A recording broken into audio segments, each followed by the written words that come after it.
Aunque decía ser cristiano, muchos aseguran que el mismo diablo tuvo que llevárselo porque no había manera humana de hacerlo pagar por lo que hizo. Creo que es momento que hablemos de uno de los peores monstruos que ha caminado en la tierra. Es momento que hablemos de Luis Alfredo Garavito. Posiblemente pocos personajes como este han sido tan claros y han desnudado su historia completa como lo hizo él. Dio varias entrevistas con el interés de revelar la simiente, el origen de la maldad que destruyó a más de 190 familias a lo largo del país durante sus años operando. Hoy conoceremos el origen y el final. Su nombre era Luis Alfredo Garavito Cubillos, más conocido como Garavito o el monstruo de Génova. Detestaba que le llamaran Garavito por dos razones. Primero, porque su apellido le recordaba a su padre, y segundo, porque después de su captura este apellido fue un sinónimo de cosas muy malas. El solo título Garavito espantaba a los padres, ponía en alarma poblaciones completas. Pero, ¿dónde comenzó todo? Esta historia comienza el 25 de enero de 1967 en Génova, Quindío, Colombia. Luis Alfredo nace siendo el primogénito de Manuel Antonio Garavito y Rosadelia Cubillos. Posteriormente tendrían 6 hermanos, 3 varones y 3 mujeres. Luis Alfredo recuerda a su padre como un hombre despreciable, un bebedor compulsivo, maltratador y que exigía a su familia atención y servicios por los que no pagaba, es decir, podía pasar todo el día en la calle bebiendo, pero esperaba llegar a casa y encontrar comida que él no compraba. Al llegar a los 8 años y ser una familia tan numerosa, era difícil controlar a tantos niños, por lo que su padre siempre lo castigaba para mostrarlo como ejemplo a sus hermanos. Luis llegó a ser atado desnudo en un árbol y su padre lo azotaba con la parte plana de un machete. Luis Alfredo, sus hermanos y su madre normalizaron la tortura como parte de la crianza y la convivencia. La familia, al ser pobre, no tenía muchas habitaciones, menos cuando se mudaron a Valle del Cauca. Todos llegaron a dormir en una misma cama y su padre, según Luis Alfredo, en varias ocasiones lo tocó de manera inadecuada, más cuando llegaba ebrio a casa. Sus padres peleaban todo el tiempo y su madre era una mujer distante, sumida en su propia miseria sin capacidad de ver más allá de sus pies. Para no variar, Luis Alfredo Garavito fue ingresado bastante tarde al colegio. Esto claro que era una desventaja. Sus compañeros eran menor que él y posiblemente más inteligentes, por lo que también sufrió abuso de sus compañeros siendo él mayor. En 5º grado, su padre decide que ya no estudiará más. Está muy grande para esto, de hecho lo que necesita es que empiece a trabajar. Qué suerte más retorcida tendría Luis Alfredo, que empezó a tener un resentimiento por sus compañeros de clase, pequeños de 8 a 9 años, niños con mejor suerte que él, familias más estables y posiblemente un mejor futuro que el suyo. A los 13 años empezó a trabajar como ayudante de un farmacéutico del pueblo que era vecino de la casa. Su padre le consiguió el empleo, lo entregó al farmacéutico diciendo que ahora trabajaba para él, pero sería su padre quien cobrara su sueldo. El farmacéutico, entendiendo que Luis Alfredo solo era un chico desdichado y despreciado por su familia, no se le hizo difícil pensar que accederlo carnalmente no tendría importancia. Con engaños lo metía en su habitación hasta que un día lo ató en una cama y empezó a lastimar quemándolo con una vela y por último mordiéndole los genitales. Decirle esto a sus padres no hizo que nada cambiara. No hubo denuncias ni reclamos, no hubo siquiera una conversación sobre el tema. Pero este vecino no sería su único abusador, de hecho el párroco de la iglesia también lo hizo, pero esta vez Garavito guardó silencio. Su padre solo le consigue otro trabajo y pasa del tema. Luis Alfredo esa tarde hizo algo que lo embarcaría en un viaje sin retorno, un viaje rojo, oscuro y con muchos llantos inocentes. Aquella tarde Garavito tomó 2 palomas que vivían en el techo de su casa y las estrujó con sus propias manos. Si su crianza y todos los abusos que sufrió eran la semilla de la maldad, aquellas palomas inocentes eran el abono, el agua y el sol que necesitaba la maldad para surgir como una enredadera que treparía hasta la médula. En 1971, a los 14 años, era normal que un joven se independizara y viviera por su propia cuenta. Luis Alfredo tuvo novias, pero se volvía complicado estar con ellas en la intimidad. Puede que comenzara, pero nunca llegaba a culminar el acto. Su deseo se perdía y las mujeres no lo entendían, mucho menos él. En 1972, su propia madre lo descubre intentando acceder a un menor de 5 años, pero el asunto se queda en secreto entre estos dos. Nuevamente el año siguiente es descubierto en una estación de la capital intentando nuevamente con uno de 6 años.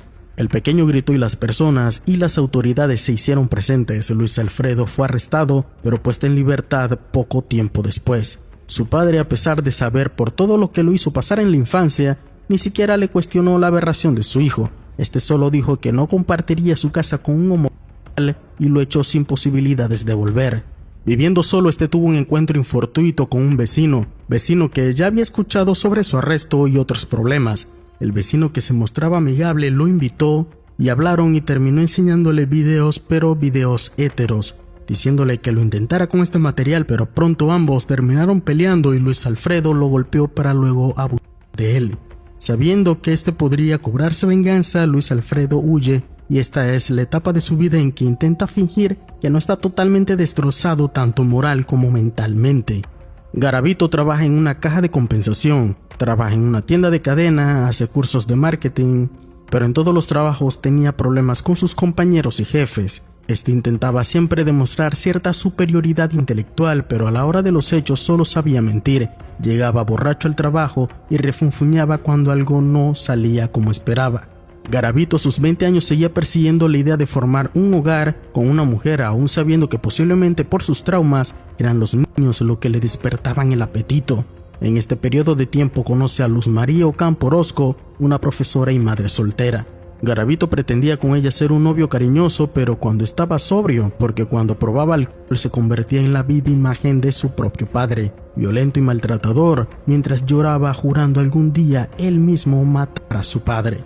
Luz Marina y otras mujeres estuvieron muy pero muy cerca de terminar en las planas del periódico.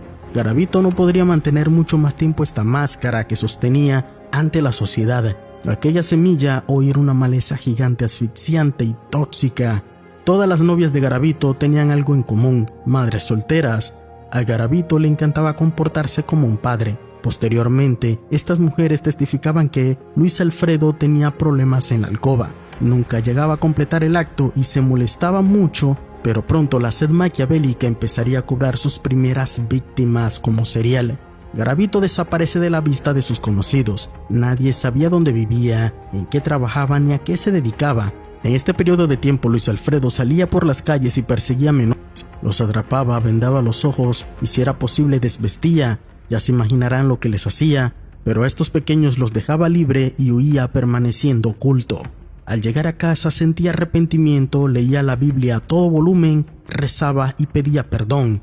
Al día siguiente salía a depredar a los niños que jugaban por las calles. Repetidamente hizo esto anotando una línea con un bolígrafo en un cuaderno. Llevaba más de 200 marcas cuando otro evento ocurre. Una tarde, justo después de almorzar en una plaza y encender un cigarro, vio a un pequeño pidiendo dinero en la plaza de Jamundí. Luis Alfredo convence al pequeño de ganarse un dinero, ayudándolo con un trabajito a las afueras del casco urbano, específicamente en una finca. En medio de los cultivos de caña, Garavito ató y amordazó al pequeño para accederlo. Mientras estaba en esas, dice haber recordado su infancia y lo mal que la pasó. Entonces, en un ataque repentino de ira, sacó la navaja que traía en el bolsillo y lo punzó, provocándole un lento y doloroso descenso. Esta es la primera vez que Luis Alfredo asesinaba, y de ahí en adelante todo cambió. Aquella sensación que le produjo el sufrimiento del pequeño despertó la más retorcida fijación. De ahora en adelante sus víctimas no sobrevivirían. En cuestión de meses, la cifra de menores desaparecidos aumenta en las localidades de Génova, Pereira, Jamundí y además de otros pueblos más pequeños. En cuestión de meses, la policía se llenó de reportes de menores desaparecidos, y eran tantos que a la policía nunca se le llegó a ocurrir que se trataba de un solo hombre. La teoría principal es que las fuerzas armadas ilegales del país, más conocidas como guerrillas, eran quienes estaban llevando a estos menores. El reclutamiento infantil era muy común para la fecha, pero esto no pasaba en las ciudades sino en las veredas y montañas. Pronto esta teoría se vería aplastada cuando empiezan a aparecer los pequeños. Cuando los agricultores comenzaban a cosechar los cañaduzales, se encontraban con el esperpento, los restos de las víctimas tirados en medio del monte. Al ser un clima húmedo y cálido, y con ayuda de insectos y animales carroñeros, la mayoría eran encontrados en pésimas condiciones, pero poco a poco las marcas que parecían circunstanciales fueron mostrando un claro patrón en los ataques. En la piel eran encontradas mordidas, las punzadas tenían la misma profundidad de corte. Pronto las víctimas eran encontradas atadas, casi todos con marcas de una clara tortura. Y es que sí, Garavito sentía un placer por el sufrimiento. Pronto las autoridades se verían abrumadas cuando las apariciones de resto aumentó de 20 a 30 y de 30 a 50. Para estas alturas, la idea que los grupos armados fueron los culpables se desmoronó, ya que estas organizaciones solo les servían vivos. Se barajó la idea de traficantes de órganos y sectas satánicas, ya que pronto empiezan a encontrar los restos en formas extrañas. Estamos hablando que se les abría la barriga y se les sacaba todo. Otros eran desmembrados y sus partes eran acomodadas en forma que parecieran obedecer a un ritual maligno. En realidad era el mismo Garavito, ya que al regresar a casa ya no leía la Biblia, ya había abrazado el monstruo que vivía en su mente. Ahora este dice haber comprado una tabla Ouija e intentaba contactarse con el diablo durante los sacrificios. Decía que quería pedirle fortuna y dinero a cambio de los niños. Garavito también dejó escapar al menos a 8 niños, quienes dejó huir sin antes cortarle el dedo pequeño del pie. Esto porque había escuchado en una conversación de bar que era de buena suerte después de eliminar a una persona.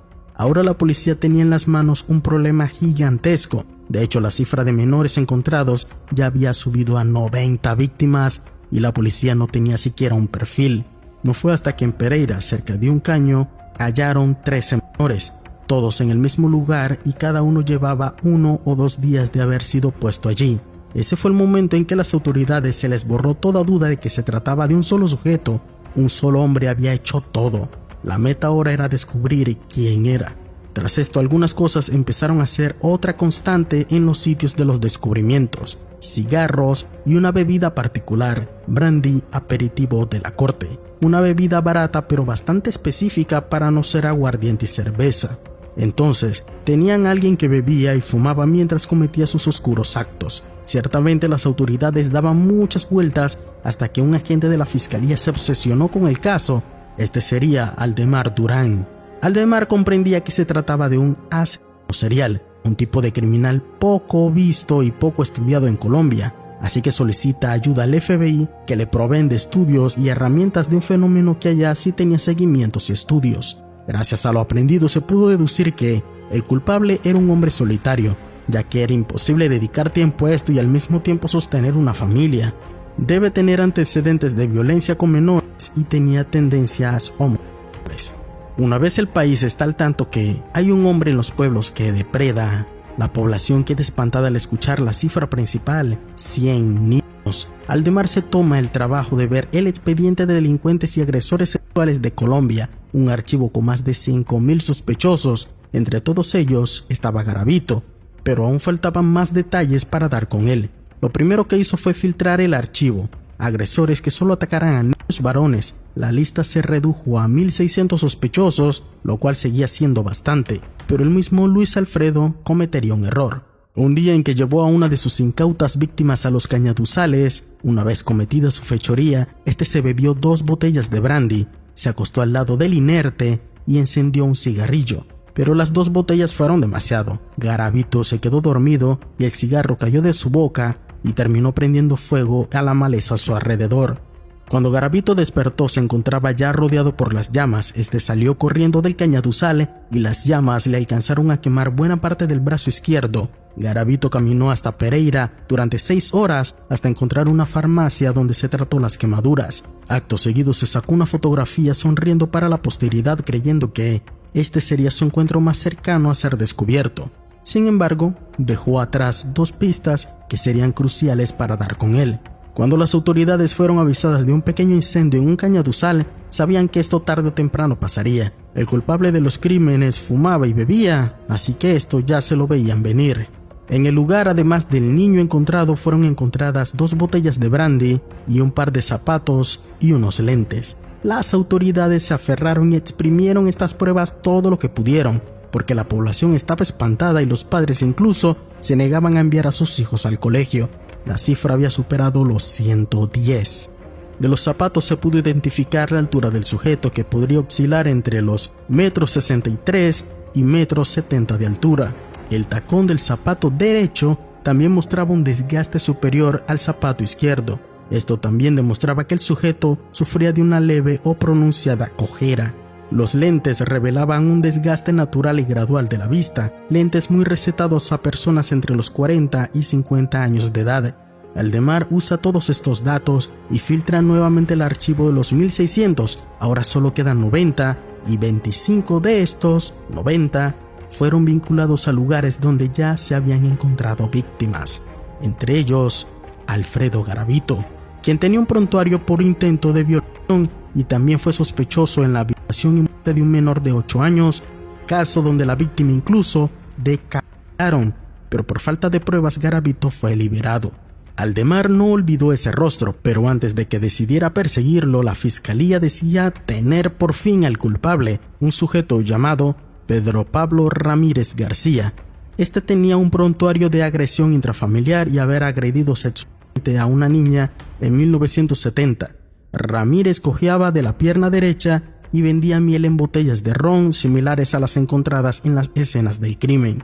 Ramírez juraba que no era el culpable, y aunque la justicia no estaba 100% segura de que lo fuera, querían darle un parte de tranquilidad a la población, además que decían tener el testimonio de un niño sobreviviente. Aldemar estaba completamente seguro que no era el sujeto. Ramírez trabajaba como ambulante, pero en las botellas encontradas nunca hubo rastros de miel, además que Ramírez no usaba lentes y tampoco fumaba. Estaba lejos de terminar con el problema. De igual manera, Ramírez fue encerrado y se estaba organizando un caso para llevarlo a la corte y hacerlo pagar por decenas de crímenes, pero en la segunda semana que este permanecía bajo la custodia de la policía, vuelven a aparecer niños, esta vez en las inmediaciones de Bogotá. Aparecen otros 4 que se suman a la lista. Ramírez es liberado y Aldemar fija su interés en un solo sospechoso, Luis Alfredo Garavito. Gracias a su expediente, este pudo dar con una de sus hermanas, Esther. Al llegar a su casa, este preguntó por Luis Alfredo y la mujer dice que su hermano la visita de manera esporádica y justo hace unos días llegó, pero con la misma prontitud se fue, pero le dejó una bolsa que le pidió por favor no abrir. El oficial le pide que se le entregue y dentro hay recortes de periódicos sobre todos los niños encontrados. ¡Bingo! Aldemar ha dado con un sospechoso que cumple uno de los patrones establecidos en los estudios: guardar reportes u objetos que le recuerden sus golpes y atesorarlos como trofeos. Aldemar pregunta por el posible paradero, pero la hermana solo le puede proveer información sobre una novia que Luis Alfredo tiene en otro pueblo, Graciela Zabaleta. En casa de esta mujer también encuentran más recortes de periódicos, boletos de pasajes en bus y peor aún, libros sobre ocultismo y satanismo. Ustedes creerían que solo era cuestión de días para que dieran con Garavito, pero no. En realidad pasó casi un año y solo fue encontrado por un error suyo. El 22 de abril de 1999 en Villavicencio, Meta, una vendedora de una tienda de ropa llama a la policía. Dice que en su local hay un niño desnudo con miedo. Dice que un hombre intentó abusar de él. Las autoridades saben que se trata de Garavito y prenden camino a su encuentro. Al llegar encuentran a un menor de 12 años llamado John Sabogal. El niño vendía billetes de lotería en la plaza y dice que ese día por la mañana se encontró con un hombre de bigotes que le dijo que le pagaría un buen dinero si lo ayudaba a traer unas cajas desde una finca. Le dijo que le pagaría bien y que le compraría billetes de lotería. Cuando iban por el camino destapado, el hombre rápidamente lo tiró dentro de un monte y le amarró las manos. Lo desvistió, cortando su ropa con una navaja. Cuando intentó abusar de él, empezó a gritar. Por suerte para el menor, por la zona un chatarrero estaba descansando bajo la sombra de un árbol. Cuando escuchó los gritos, se acercó al cañaduzal con una piedra en la mano. Cuando descubrió a Garavito a punto de ultrajar al pequeño, le empezó a tirar piedras. John corre y se esconde detrás del chatarrero, que no para de arrojarle piedras a Garavito. Este huye del lugar y tanto el chatarrero como el niño suben a la carreta y se movilizan hasta el casco urbano. Las autoridades suben a John a una camioneta de la policía y le piden que lo lleve al lugar donde ocurrió todo, pero no habían rastro de Luis Alfredo, solo la ropa rasgada de John. De regreso a la ciudad y a las 9 de la noche, una silueta se vislumbra en el camino. Un hombre camina sin desdén, levemente cojeando y distraído. John grita: «¡Ese es el hombre!». La policía se detiene y se acerca al hombre, quien se identifica como Bonifacio Morera Liscano. Dice que es vendedor ambulante, pero a descripción del menor es arrestado en el acto. En la comisaría solo le dicen que tiene un cargo de intento de agresión al menor. Garavito cree haberse burlado nuevamente de la policía.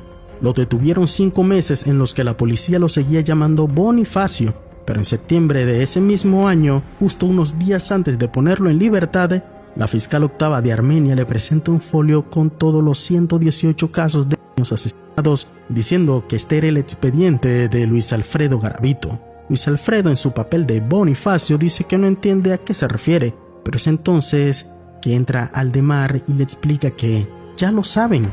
Él no se llama Bonifacio, su nombre real es Luis Alfredo Garavito Cubillos y tienen todas las pruebas que lo vinculan al asesinato de 118 niños.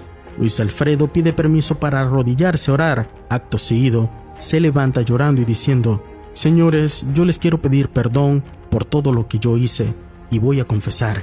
Sí, yo los maté, y no solo eso, maté a otros más». Aldemar había pasado de un sentimiento de satisfacción al por fin atrapar al culpable a un sentimiento de miedo por saber cuántos más. Garavito, con voz entrecortada, dice: «Hay más de 140, no sé cuántos más». La fiscalía quedó anonadada, espantada cuando la cifra saltó de 118 a la espeluznante cifra de 170 niños. Garavito entrega una libreta con un conteo de cada víctima, con una línea, un calendario con cada fecha importante con los nombres más memorables de sus víctimas. Entregó las ubicaciones de las fosas donde enterró a algunos y que la policía no sabía de ellos. Los aparecían y a medida que aparecían el horror recorría el mundo. Científicos de estudios en el comportamiento humano estaban sorprendidos y al mismo tiempo intrigados por descifrar qué es lo que se escondía detrás de la mirada plácida del hombre más sanguinario y el segundo serial más prolífico de todos los tiempos, solo por debajo de Harold Shipman, el Dr. Muerte. La historia estaba lejos de terminar, porque durante los juicios no dejaban de aparecer cuerpos, a tal punto que la cifra superaba los 190, y cada que aparecían, Garavito no tenía problemas en aceptarlos como obra suya. Decía que de ahora en adelante solo diría la verdad, pero sabía cómo maquillarla. Admitió que no solo cometió estos crímenes en Colombia, sino también en Ecuador y Venezuela. Se movía con rapidez y en estos países posiblemente las víctimas nunca fueron encontradas. Se hacía pasar por cura, por comerciante, usaba diferentes nombres y apodos, todos bajo la misma cara. La gente quería conocer una sentencia ya, lo más pronto posible, pero esto sería complicado porque la justicia colombiana carecía de herramientas para condenar a alguien que hizo tanto daño. Durante su juicio, la suma de todos sus homicidios y crímenes daban para una sentencia de 1853 años, pero en Colombia existe la llamada unificación de penas. Esto dicta que si una persona tiene muchos crímenes iguales, no se suman ni se acumulan, sino que a la persona solo se le impone la condena respectiva por el delito más grave. Garavito solo pagaría 40 años de prisión. ¿40 años? Y lo peor estaba por venir, ya que al confesar y declararse culpable, su sentencia se reduciría a 22 años de prisión y podría salir en libertad en 2023. Este no era su único beneficio. De hecho, fue llevado a la prisión de la Tramacúa en Valledupar, Cesar, una de las cárceles de máxima seguridad más estricta del país. Según la corte, Garavito aún era necesario para la identificación de las víctimas, por eso su seguridad era premial. Sabía que si lo colocaban en una celda junto con los otros reclusos, estos tomarían la primera oportunidad para deshacerse de él, así que en la prisión le adecuaron un almacén para que estuviera lejos de los demás reclusos. Este tenía más espacio, más iluminación, más horas para salir a esparcirse en el patio de la cárcel e incluso se le permitió usar un teléfono 4 horas al día. Según la justicia, gracias a estos beneficios, Garavito habría ayudado a dar con la captura de Manuel Octavio Bermúdez, más conocido como el monstruo de los Cañaduzales, que no era más que un admirador de Garavito y que su inspiración era superar la obra y tener más víctimas. Durante los primeros años de su condena, este se rehusaba a hablar con los periodistas o informantes hasta que de un momento a otro buscó la manera de sacarle partido a esto. Permitió que un reconocido periodista apodado El Pirri le hiciera una entrevista por un monto de dinero no revelado. Así que en conjunto hicieron un corto documental llamado En las manos de Dios. En este documental se vio un Garavito subido de peso, muy elocuente, incluso en prisión se había hecho cristiano y bautizado diciendo que Dios le había perdonado todos sus pecados, por ende, al salir era otro hombre, un hombre limpio. A medida que pasaban los años se acercaba su día de liberación. La fiscalía presentaba más y más casos con el fin de no dejarlo salir nunca, pero en Colombia una vez que eres condenado por un delito, no pueden volver a juzgarte por lo mismo. Así aparecieran con los años más y más cuerpos de niños pequeños. Garavito llegó a un punto en que dejó de ayudar en el reconocimiento de estos y solo saldría a cambio de dineros o favores. En los búnkeres de la fiscalía quedaron cajas completas llenas de huesos de niños que nunca fueron recuperados, nunca fueron identificados porque seguramente no tenían familia. El país entero pedía que nunca lo dejaran salir, puesto que en la cárcel incluso había hecho amistad con el monstruo de los cañaduzales. Garavito no solo dejó como víctimas a los pequeños que les arrebató el futuro y el de sus familias, sino otros casos como el de Milton García Tinoco, quien pasó 5 años en prisión, inculpado por 4 casos de Garavito. Este también estaba encerrado en la Tramacúa, donde le hicieron llegar un papelito que decía: "Yo fui el culpable". Garavito le confesaba ser el verdadero culpable. Tras su liberación, la justicia lo volvió a encerrar en el año 2005, para tiempo después volverlo a liberar tras la confesión de Garavito. El hombre tenía graves secuelas mentales, puesto que no gozó de la protección que Garavito sí tenía en prisión. Milton García fue finalmente absuelto en el año 2010, pero este terminó en la calle en la indigencia y su paradero es desconocido. No conforme con llevar una vida cómoda en prisión, Garavito, al ser liberado, el Estado debía cambiar su identidad y asegurar de asilarlo en otro país para evitar que la gente tomara represalias. Hay que recordar que este sujeto destruyó cientos de familias que querían verdadera justicia, pero que nunca vieron. A mediados de 2015, Garavito recibió un diagnóstico médico. Tenía cáncer de médula y también tenía un tumor en la cara. A medida que se acercaba a su libertad, el cáncer lo consumía a tal punto que sus últimas entrevistas parecía ser otra persona. En 2020 fue trasladado al Hospital Rosario Pumarejo por un cuadro de leucemia, momento que aprovechó para pedir libertad condicional o casa por cárcel, pero el mismo presidente de entonces, Iván Duque, salió a pronunciarse y decir: "Tengo una profunda indignación con la posibilidad de que esta bestia Garavito salga de prisión. Es un bandido, un delincuente, una rata apestosa". Alguna vez los agentes que llevaban el caso de Garavito dijeron: "Cuando lo capturamos y pensamos que veríamos por primera vez al monstruo, pensamos que veríamos literalmente un monstruo con garras, colmillos largos, deforme y jorobado, esto por el estado en que dejó a las víctimas. Pero era un simple hombre. Tal vez el cáncer mostró al final de sus días cómo se veía por dentro, carcomido". El 12 de octubre de 2023, a la edad de 66 años, fallece Garavito en una clínica de Valledupar, a pocos meses de su liberación por cumplimiento de pena. Algunos aseguraron que Dios mismo lo arrancó de la tierra antes de verlo libre. Se fue con el oscuro récord del hombre más sanguinario de la historia moderna de la humanidad, el hombre que hizo llorar a un país completo, el monstruo. ¿Y tú, conocías este caso?